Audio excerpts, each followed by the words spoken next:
എന്നുള്ള നിലയ്ക്ക് ബിന്ദു കൃഷ്ണ ഏറെ നാളത്തെ രാഷ്ട്രീയ പ്രവർത്തന മികവുണ്ടായിട്ടുണ്ടെങ്കിലും മന്ത്രിയാകാൻ കഴിയാതിരുന്ന ഇപ്പോൾ ഇതാ ആദ്യ ജയത്തിൽ മന്ത്രിയായി മാറുന്ന ബിന്ദു കൃഷ്ണ ആദ്യ ജയത്തിൽ മന്ത്രിയാവുന്നു.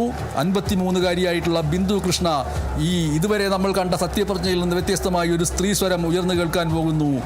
ഈ സത്യപ്രതിജ്ഞാവേളയിൽ മന്ത്രിയായിട്ടുള്ള നിമിഷങ്ങളിൽ ബിന്ദു കൃഷ്ണ സത്യപ്രതിജ്ഞ ചെയ്യുന്നു.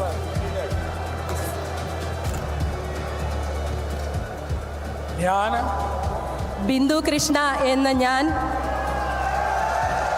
നിയമം വഴി സ്ഥാപിതമായ ഭാരതത്തിൻ്റെ ഭരണഘടനയോട് നിർവ്യാജമായ വിശ്വസ്തതയും കൂറും പുലർത്തുമെന്നും ഞാൻ ഭാരതത്തിൻ്റെ പരമാധികാരവും അഖണ്ഡതയും നിലനിർത്തുമെന്നും ഞാൻ കേരള സംസ്ഥാനത്തെ ഒരു മന്ത്രി എന്ന നിലയിലുള്ള എൻ്റെ കർത്തവ്യങ്ങൾ വിശ്വസ്തയോടും മനസാക്ഷിയെ മുൻനിർത്തിയും നിർവഹിക്കുമെന്നും ഭരണഘടനയും നിയമവും അനുസരിച്ച് ഭീതിയോ പക്ഷപാതമോ പ്രീതിയോ വിദ്വേഷമോ കൂടാതെ എല്ലാ തരത്തിലുള്ള ജനങ്ങൾക്കും നീതി ചെയ്യുമെന്നും ദൈവത്തിൻ്റെ നാമത്തിൽ സത്യം ചെയ്യുന്നു.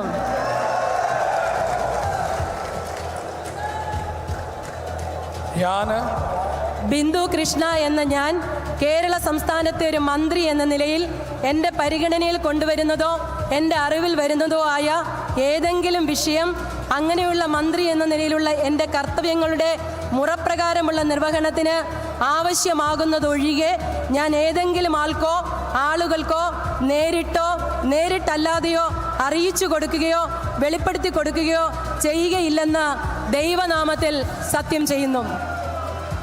കൊല്ലം DCCയുടെ മുൻ പ്രസിഡന്റും മഹിളാ കോൺഗ്രസിന്റെ മുൻ നേതാവും കൊല്ലം MLAയുമായിട്ടുള്ള അഡ്വക്കേറ്റ് ബിന്ദു കൃഷ്ണ ഇതാ സത്യപ്രതിജ്ഞ ചെയ്ത് അധികാരം ഏറ്റെടുത്തിരിക്കുന്നു. ഓരോ തവണ മത്സരിക്കുമ്പോഴും ജയിച്ചാൽ മന്ത്രിയാകുമെന്ന് സൂചിപ്പിക്കപ്പെട്ടിരുന്നു. പക്ഷേ ജയം തേടിയെത്തില്ല. ഇതാ ആദ്യത്തെ ജയത്തിൽ മന്ത്രി തന്നെയായി മാറിയിരിക്കുന്നു. 2010 മഹിളാ കോൺഗ്രസിന്റെ സംസ്ഥാന പ്രസിഡന്റായിരുന്നു. 2016 കൊല്ലം DCC പ്രസിഡന്റായിരുന്നു. 2011 ചാത്തന്നൂരിൽ നിന്ന് നിയമസഭയിലേക്ക് മത്സരിച്ച് പരാജയപ്പെട്ടു. 2014 ലോക്സഭാ തെരഞ്ഞെടുപ്പിൽ മത്സരിച്ച് പരാജയപ്പെട്ടു ആറ്റിങ്ങലിലേക്ക്. 2021 കൊല്ലത്ത് നിന്നും മത്സരിച്ച് പരാജയപ്പെട്ടു. പരാജയങ്ങളുടെ കയ്പുനീർ കുടിച്ചതിന് ശേഷം ഇതാ 2026 ആദ്യത്തെ ജയം നേടുകയും അപ്പോൾ തന്നെ മന്ത്രിയായി മാറുകയും ചെയ്തിരിക്കുന്നു ബിന്ദു കൃഷ്ണ.